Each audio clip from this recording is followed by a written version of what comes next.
بیوقوف گدھا۔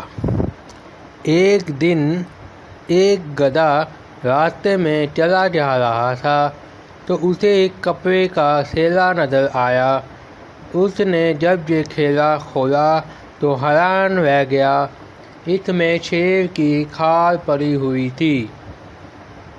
گدھا بہت خوش ہوا اور اس نے شیر کی کھال اوڑھ لی۔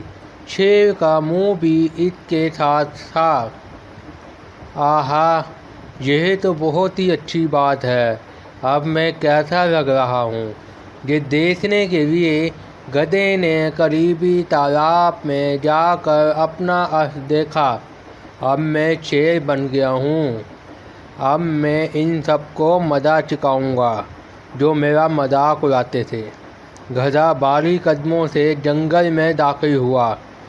پہلا جانور جس نے شیر یعنی گدھے کو دیکھا وہ تھا ہرن۔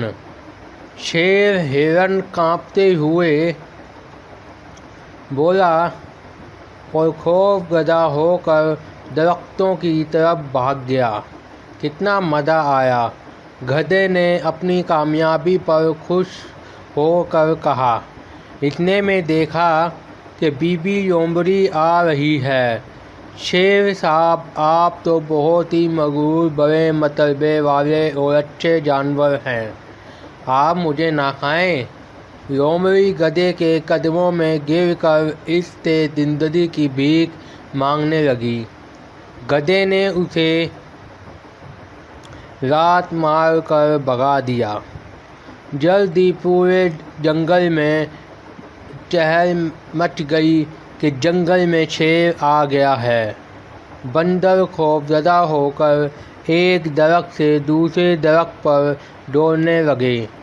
خرگوش اپنے بلوں میں جا کر چھپنے لگے۔ کتنے مزے کی بات ہے! اب مجھے انہیں شیر کی طرح ڈھال کر ڈرا دینا چاہیے، گدھے نے اپنے آپ سے کہا اور پھر شیر کی طرح ڈھالا، لیکن شیر کے ڈھال کی بجائے الگ ہی آواز نکلی، ڈھینچو ڈھینچو۔ سب جانوروں نے یہ آواز سنی اور باہر آ گئے۔ انہیں گدھے کی اصلیت جاننے میں دیر نہ لگی۔ یہ دراصل گدھا ہے جو شیر کی کھال میں آ گیا ہے۔ سب جانوروں نے آ کر گدھے کی وہ حرکت بنائی کہ مت پوچھو اس کا کیا حال ہوگا۔ اس کے بعد گدھے نے توبہ کر لی کہ اب جنگل کے جانوروں کو تنگ نہیں کرے گا۔ بیوقوف گدھا جب تک چپ رہا اس کا برہم قیام تھا۔